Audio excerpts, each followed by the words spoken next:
Hey y'all, Doug Lorcana back here with another video. This time I'm covering a pretty fun deck profile. This one will be utilizing the new card Down in New Orleans to almost its fullest extent, the fullest extent that I've discovered so far, and that's pairing it with the color Emerald. Um, what's really good pairing it with Emerald is you've got a lot of Shift 4 targets that pair well with the blue ramp, so you can, that also sing for 6. Like, for example, Mother Gothel, Basils, two different kinds of Basils, Baymax, and then even though Clarabelle is a 7 cost, she can shift in on 5, which would be turn 4 with ramp, and sing it as well. And you also get access to some board control cards like Genie and Mother Gothel and John Silver in Emerald. And another important part is you get more uses out of Down in New Orleans in this deck than a different deck because you also have access to the notably also 6 cost Lady Tremaine that returns an action or song from your discard to your hand. And you can repeat Down in New Orleans by doing that. Anyways, yeah, so this is the deck list, the current iteration of it. Probably going to go through a handful of evolutions. It's not a tier S deck by any means. It could lose to some pretty aggressive decks out of the gate. Also loses pretty hard to disruption, but there's also ways you can build around that. For example, you can go the Cloud Kicker package. He has a Floodborn as well, and he also has a 1 cost that has Ward, which is a little safer into steal. But then you have to cut back on your Basils, or you could maybe cut back on your Ursulas and your Ursula Deceivers or in other places. But I don't like cutting back on the Basils because the blue Shift Basil is a major draw engine, and the green Shift Basil is a good way to make sure their hand stays relatively tame. But yeah, so you could flex the Cloud Kicker package in there if you feel like you're getting blown up by Steel Song a little too hard. But yeah, we'll go over some good lines that you could look for. I've got this really cool website that someone in the Lorcana Reddit community made up, inkplans.com. I highly recommend you guys check it out. It's good to go over your turns and mulligans and stuff, so I'm just going to go over a couple and show you guys what our general game plan is. So if I hit draw here, you can see it draws a random 7 cards from the deck. Oh, I think I have the wrong list. 1 second. Refresh the page, get myself my list back by exporting, copying to clipboard, and then pasting it in here. There we go. Okay, so this is my mulligan. I can click on a card to remove it, but generally my strategy is to shift in a character, having a ramp, and also singing Down in New Orleans. So I currently have Basil / Clarabelle lines. Sorry, Basil line, and I also have a Baymax line, which could also go into the Clarabelle. So we're going to cut away everything that doesn't work with this. Since we have Basil, I'm going to keep this Basil. I might keep this one too, actually, just in case this one dies. I think this is good. But the overall worry is it's matchup dependent, right? If they don't have a card that can kill your Basil, then you only need to keep one, and then you just try and high roll for ramp and Down in New Orleans. But if you're against someone that has Steel, for example, you might need 2 Basils to try and chance them out quicker. So I'm going to pretend that we're not against Steel for this matchup, and I'm going to mulligan this Basil. There we go. We did get our ramp, but we didn't find Down in New Orleans, but hopefully we can find one, especially with Basil shifting in to draw your cards. So my turn breakdown will be like this. Because I have Sail, I'm going to be dropping 2 Basils. Robin Hood isn't going to get super value, so I'm going to ink the Robin Hood for turn 1. Let's say we're on the play, so we don't draw an extra card. Ink Robin Hood turn 1, play Basil, and then we're going to pass. Then we're going to draw a card. We have Deceiver. That's probably going into the inkwell because we can't play it this turn anyways. It's also not going to be played next turn because that's when we're playing Basil. So we're going to add a turn here. Oop. That's not good. I accidentally drew instead of add turn, which draws me the card for drawing turn. Anyways, we're gonna play. We'll just skip a draw from Basil that way. There we go.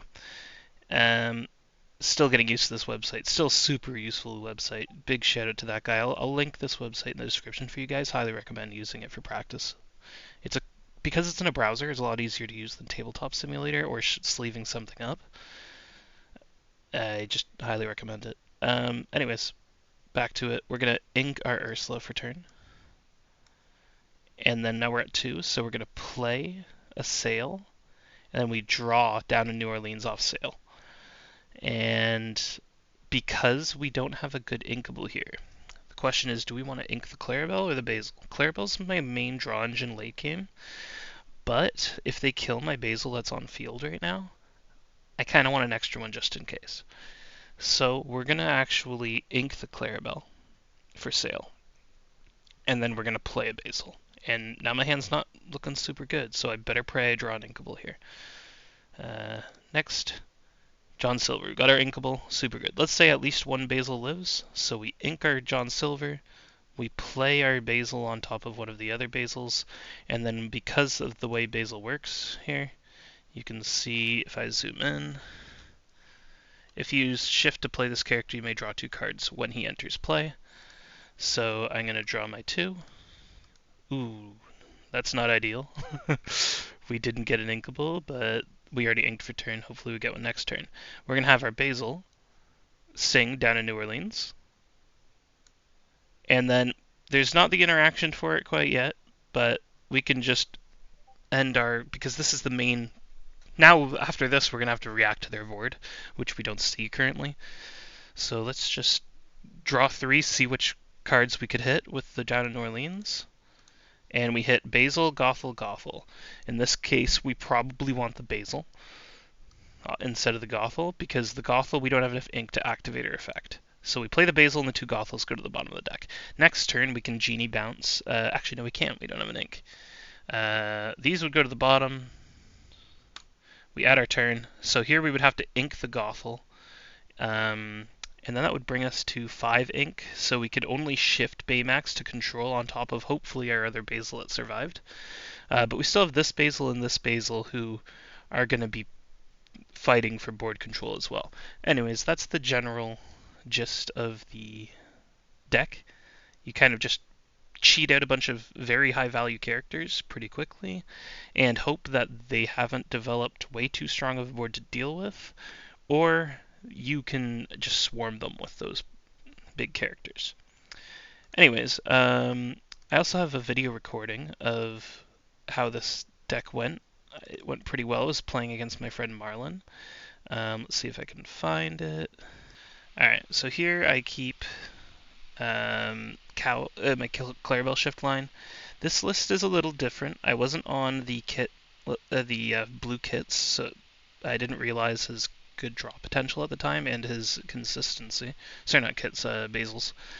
I didn't realize the consistency at the time. And Marlon's playing a blue steel list that he was just testing. It's not super good, so it's not an ideal testing ground for this deck in its true power, but it does show that you could take this deck to League and do relatively well as long as your League isn't crazy competitive. So I established my Clarabelle. At this point, my line I'm looking for here is to ramp to Clarabelle, shift 5, and then play down in New Orleans. These Robin Hoods are probably going to be going away because my Clarabelle is going to be my draw engine. Marlon taking...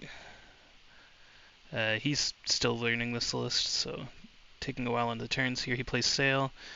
And he passes, so he's just got the Robin Hood there. I find a Basil, so this is solid. It gives me an alternative shift target.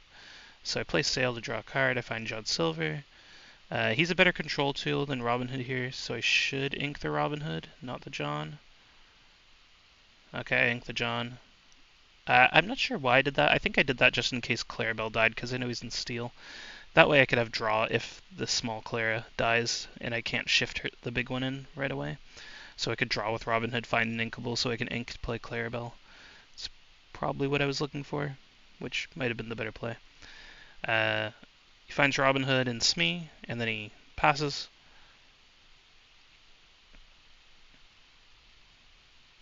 Oh, no, he quests and passes. Alright, here I find another Clarabelle, and I'm like, oh crap, I probably am going to look for vision here. Oh, right, so that way I could find a ramp, I believe. That way I can get my Clarabelle out a little earlier. Now, Tipo is better here because Tipo lets me hand dump a little easier for Clarabelle, but that means I'm probably going to have to cut down to New Orleans because I ink Robin Hood. I could greed, play Tipo, and yeah, I secretly ink a Clarabelle. That's relatively greedy to do because if I... Actually, no, it's not greedy at all. What am I thinking? I'm already at 5 ink. I was thinking I was at 4 ink. But he plays... Marlon's just swarming the board with his steel characters and just questing. And I'm just like, okay, I finally got the Clarabelle, which is great. But here, if I shift Clarabelle in and sing down to New Orleans, she's going to die. And this is kind of the problem right now with his wide board state. Clarabelle can shift in, for sure. That's what my plan is. I'm going to sing down to New Orleans, pray that I find a Gothel or a Genie for some control, or even a John Silver would be pretty solid. I find a Gothel, which is huge. Makes him bounce a card. And he chooses to return a Robin Hood. And then I believe I quest with Basil. Oh no, I do that. And I pass. I probably should have quested with Basil and had Tipa go in, but maybe not. Mickey's got resist, so at least Tipo stays upright. Oh, that's what it was. I wanted to keep Tipo upright, that way I could Baymax. It's been a while since we recorded this video. We recorded this like earlier in the week. So he trades up into the Clarabelle, which I'm okay with because my board is relatively steady. And my Baymax shift is about to destroy this Mickey, which is huge. And because I believe he has no cards in hand now, he wasn't finding his draws at all. He's running Beyond the Horizons, I think, and Desperate Plans. He wasn't finding them at all. I just out-tempo him with my 6-cost cards. My top decks are all super good because half the deck is 6-cost, and his top decks are like Ramp and Smees and Robin Hoods and stuff. And slowly but surely I just chip away at the lore gain because my characters are bigger than whatever he's drawing.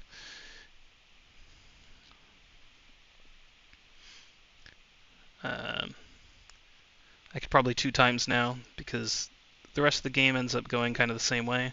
Just I top deck 6 costs. I guess here at top deck to Tipo, but I start top decking 6 costs and he's top decking like things like Robin Hood. And because John Silver, he has to be challenging in. I top deck a Bend to my will, which was a card I was testing with, but the Basil seems to be doing good for that. I quest for 2, and I'm not top decking super ideal stuff, but it's whatever.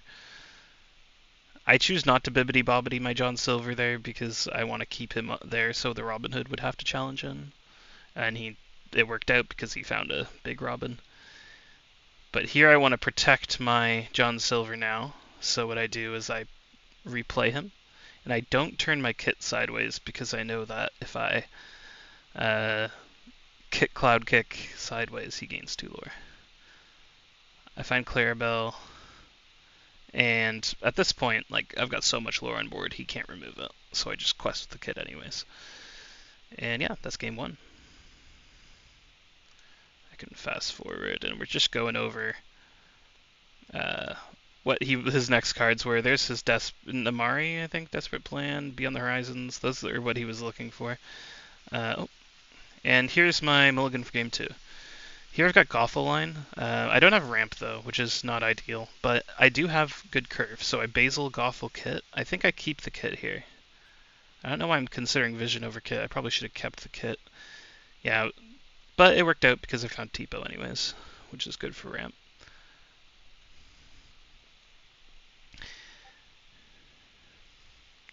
I ink Gothel, play Basil because I have another Gothel.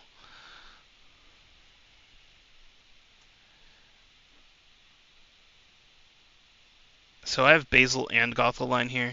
Oh, that's why I inked the Gothel, because I could just Tipo and cheat right to the Basil. So I Tipo and secret ink. I didn't even catch what it was. And so I'm hard committing to the Basil line here, which was risky because if he kills my Basil, I get punished really hard for it.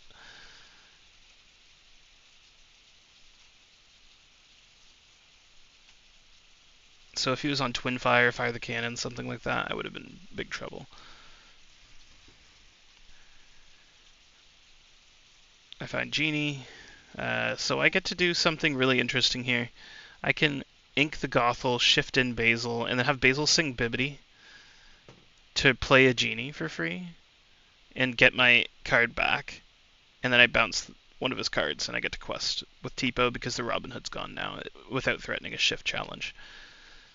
Bibbidi Bobbidi Boo is really good in this deck because I get to double Genie with it, or I could double Gothel, or I could Gothel into Genie, or I could do what I just did there.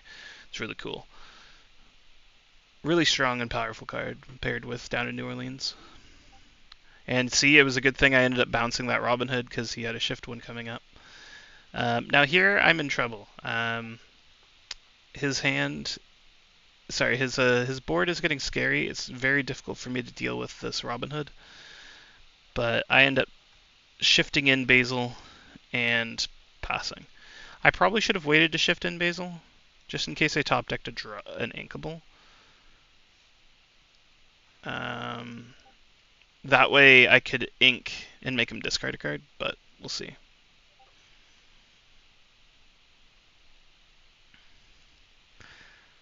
He plays a Mickey, which is a big body, hard for me to deal with.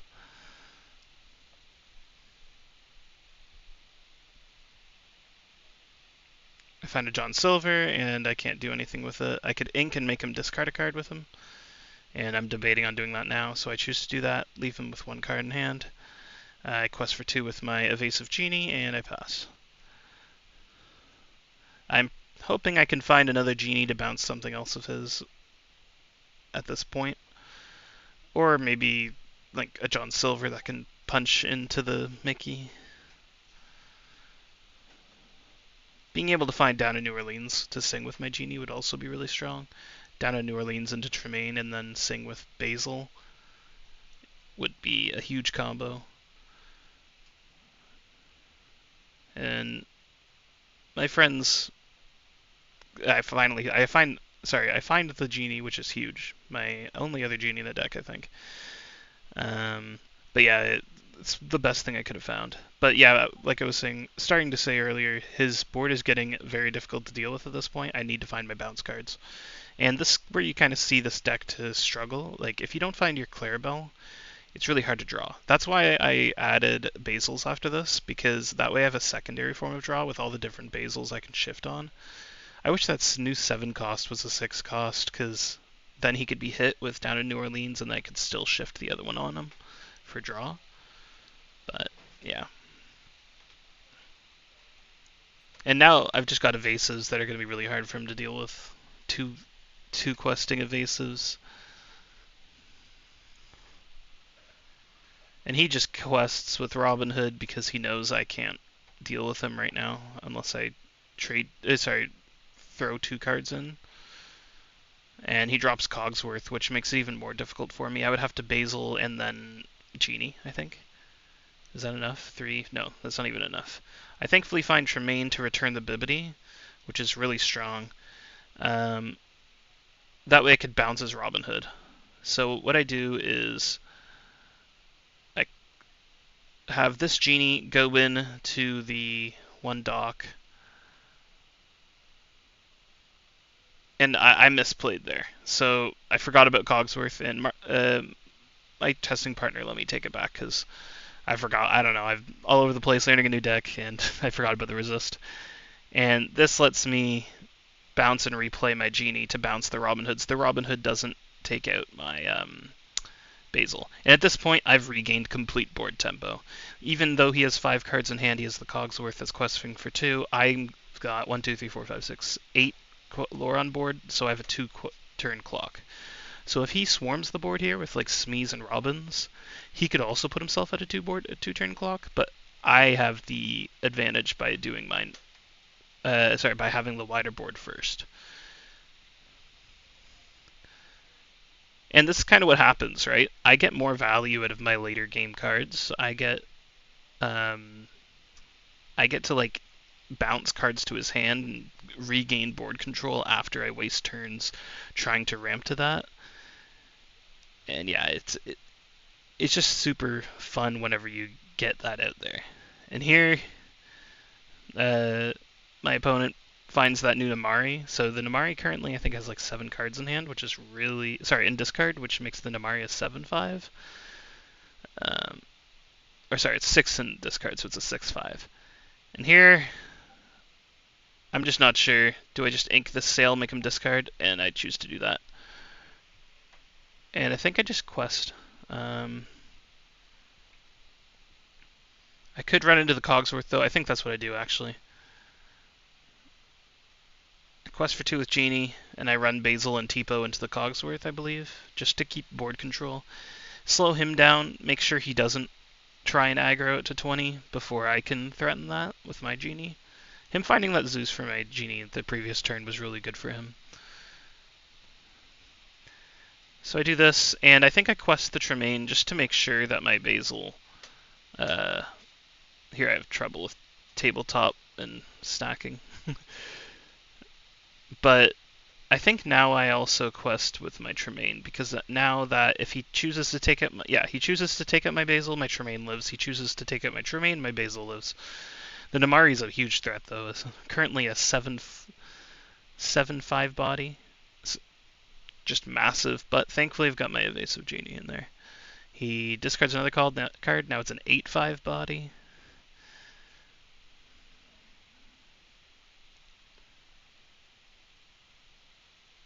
But he must not be drawing super good cards if he's struggling right now. So I'm not drawing insane. Like I haven't seen a single down in New Orleans yet this game. And he is struggling with his draw cards and stuff.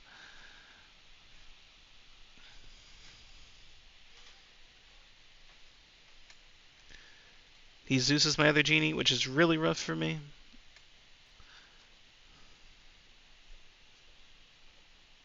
I find John Silver, which is a huge top deck, which makes it so he can't. I take out the Doc. I choose to make the Doc have Reckless because I'm going to trade into this Namari, which is going to be a problem if I leave it unchecked. Drawing and discarding a card every turn is really strong. And I'm sitting there with just a John Silver, and he's top decking as well. So he plays Tipo, bad top deck, and I find Cloud Kicker, which is huge. I'm definitely not going to bounce his Doc. So I bounce the Tipo, I quest for 2, give Doc Reckless, so the Doc will die.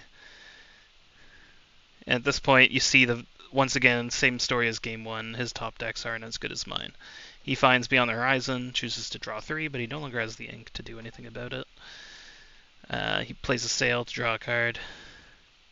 You could make a case that he probably should have inked that Sail. And here I find Tremaine, and I'm looking. I don't think I've seen down in New Orleans. And I'm like, no, it's only Bibbidi Bobbidi Boo in here, which is still strong. But I'm not going to use all of it yet. I'm going to play the Tremaine to take back the Bibbidi Bobbidi, just so that I have it in my toolkit for later on. If I find it down in New Orleans, I could use it on my Tremaine and double down in New Orleans. But at this point, I've got 4 lore on board. There's just not much he can do when I'm already at 16. The John Silver putting in good work for me. Oh, actually, he did find removal for it, so I go to 19.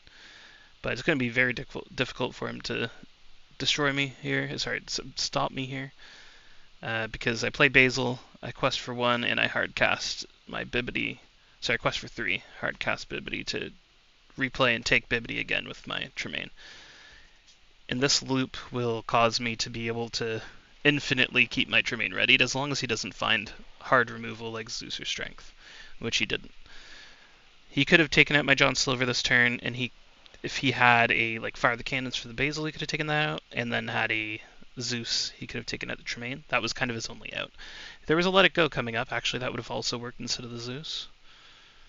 But as you can see, my top decks were going to be super good. I was looking for that first down in New Orleans, but you could see that even if you don't find down in New Orleans, you can still somehow win games if your opponent's also getting relatively unlucky. Anyways, he switches his deck here. because he's not liking what he first had, which is fine. Like, it was just he just quickly built that list and wanted to test it out. Here I'm testing out the new, he's testing out the new Namarian stuff and just trying random things. But now he's trying a Ruby Steel deck. I think he's trying the one DeCandio made recently on his Dreamborn. So he's going to make a few misplays with the deck because he hasn't played it before, and this is his first time looking at it. He was just kind of upset with his previous deck, so mid-match he's like, I'm switching. I'm done with this. I'll give you a little more serious practice. So here I've got no shift target, which is kind of scary. But I do have the down in New Orleans, so I can pray that I draw into one. I do have Gothel and Basil, so it's very possible I do draw into one of them, but didn't find it yet. I ink the Robin Hood to play the Sail. I find Clarabelle, but I don't have the small Clarabelle. I ink the Gothel and play the Basil, the other Basil, and I pass. Here, you're about to see an interaction with Bibbidi Bobbidi Boo that's pretty, what's the word? Pretty niche.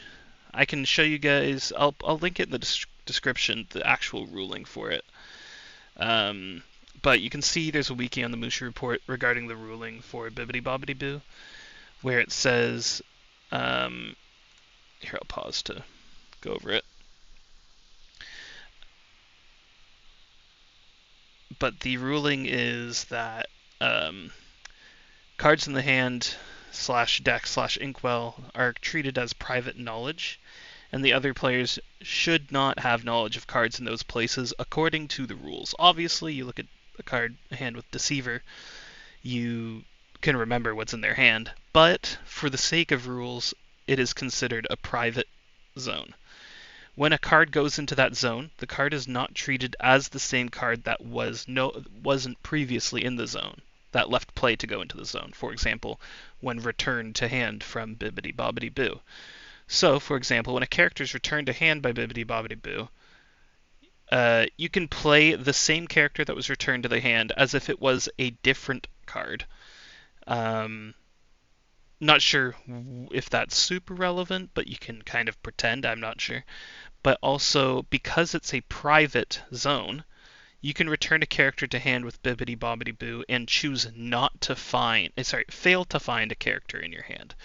So, let's say I've got my Basil here on board. I hardcast Bibbidi Bobbidi Boo on the Basil. I return him to hand. And then I go, oh, there's no characters I can play from my hand that qualify as playable from Bibbidi Bobbidi Boo. Because the only way the rules would be able to prove that would be to reveal my private zone, which isn't something that's able to be done in Lorcana, which is kind of a stretch, and is probably why Bibbidi Bobbidi Boo probably isn't going to be reprinted for rotation, because it's just a little too complicated for some players to understand, but that's how it works, and I use it to effect here. You can see I don't really want to ink my Gothel here, because next turn I'm going to be playing it for 5. Sorry, the turn after the turn after this I'm going to be able to play it for 5 and bounce a card. So I choose to take Basil back. I fail to see my Basil in my hand, and here I'm explaining to my opponent how this works. Shout out to my teammate Owen, who is a huge Bibbidi Bobbidi enjoyer and knows this ruling and taught me about it. But I was able to then ink that Basil, which was kind of niche and fun case.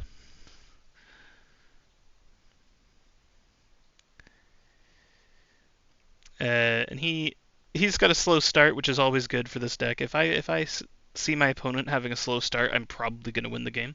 That's just how fast this deck gets.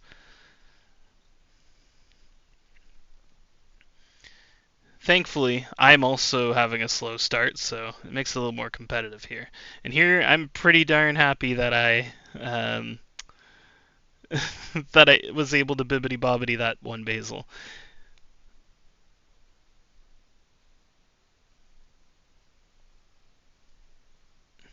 he inks the Coachman and plays a Mulan, and I'm like, uh-oh, this Mulan's gonna kill my Basil. But thankfully I've got my genie in hand, so all I have to do is find an inkable. And I don't find that inkable, which is not good. So here I can choose. I can choose to go for the greedy play and shift Baymax and Sing down in New Orleans, which I do, which is awesome. At least Baymax doesn't die to the Mulan. I find John Silver and give Reckless to, I forget, because Mulan already has Reckless, so I choose not to pick the Mulan. I forget who I gave Reckless to. Doesn't really matter. And here Marlin wasn't sure how Mulan worked. Sorry, I think it was Mushu. Here he plays that 5-cost Mushu and thinks that it gives Challenger, but it doesn't. So we have a bit of discussion about that. I'm like, no, it's Resist. He's like, oh, I never read that card properly, or I forgot how that card worked. So he tried challenging my John Silver. I'm like, what are you doing? There's no point in doing that. So he kind of had a brain fart here. So he, this is what happens whenever you play a deck for the first time without even looking at the list properly. He just wanted to give me some good practice, which is good. So he still chooses to take out the John Silver, I think. Because it doesn't really matter. I mean, it does matter because it affects who you challenge with the Lawrence has to challenge because I gave the Lawrence Reckless. That's what it was. So he could Lawrence and Mulan into my Baymax, but I think he chooses to Mickey and Lawrence into the Baymax. I'm like, all right, whatever. And he puts the 3 into John Silver, which is interesting to me.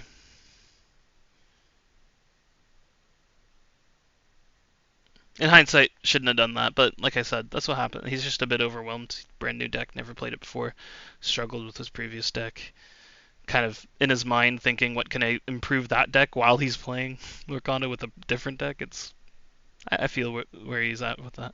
Anyways, now I've kind of stabilized into a very good position here. Yes, I have to ink my Clarabelle, but I get to that 6 ink threshold where whatever I draw is almost always going to be super good, with the exclusion of Tipo and my 1-drops. So I ink my Clarabelle and I bounce the Mushu and take out the Lawrence with John Silver, bouncing the Mushu. That way my John Silver doesn't die to the Mushu and give him that lore.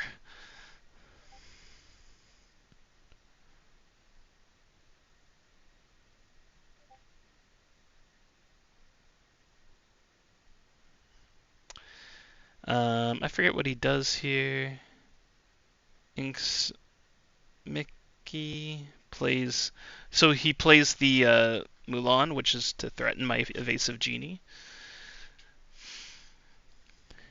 And I just quest with my cards because it doesn't matter. Mulan's going to challenge them anyways. And I shift in Baymax. That way my John Silver doesn't die if Mulan runs in. Because the way Baymax works is when Baymax shifts in, you heal. So that makes it so that Mulan, the 3/3, can't trade with my 5/5 John Silver. Which is another nice tech. One thing to note, though, if you try and do that on a Mother Gothel that has 5 damage on her, your Baymax dies before the heal effect goes in. So be careful doing that. I've done that a couple times in practice, where I think, oh, I need to heal my Gothel. Oh, whoops, it was 5 damage on the Gothel. Make sure you don't do that. I could probably speed things up a bit. Plays that Mushu. That way the Mulan doesn't die, which is good because Mushu gives the resist too. And I find Robin Hood, which will let me play the Clarabelle and draw cards. I make sure to take out the Mulan so my so my GD can stay alive. But it sacrifices my Baymax in the process because of course the Mushu is going to go into my Baymax.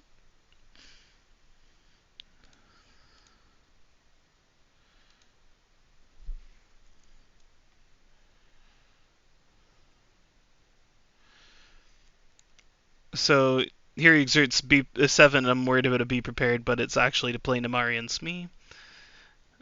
Missing the Namari trigger, so I make sure that he does that because it has to do that first, of course, and then plays the Smee, inks um, the inks. What's her name? Bianca. But I tell him, wait a minute, why are you inking? Sorry, why are you discarding the Tinkerbell? Just discard the Bianca because that lets you take out my genie next turn. He's like, oh right, what am I doing? He was like, he was having. It's just hard. It's really overwhelming trying a new deck and not learning the cards all at the same time and dealing with a deck like mine, which is completely weird. So he's a really good player. It's just he's having a couple mistakes this game. And because it's testing, I'm going to let him know. That way we both have the optimal experience. So for 6, I play Tremaine. That way I can find my Bibbidi Bobbidi. Why did I choose Bibbidi Bobbidi instead of down in New Orleans? I think that was a mistake. Oh, that's why. It's so that I could replay my genie and keep him alive. Sorry, heal him, effectively. So here first, I think I choose to Clarabelle into the Mushu because Clarabelle lives.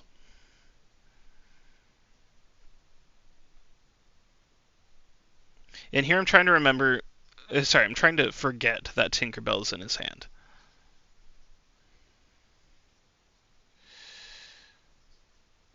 And here I'm like, what do I do? Do I sacrifice the genie or sacrifice the Clarabelle? If I sacrifice the genie, then it's as if I made a mistake. So I choose to sing and replay the genie. Because I'm like, yeah, that would have been a mistake just to sacrifice the genie and not take back down to New Orleans. So I choose to bounce the Namari with the genie, I think. Or maybe it was the Smee. It was the Namari.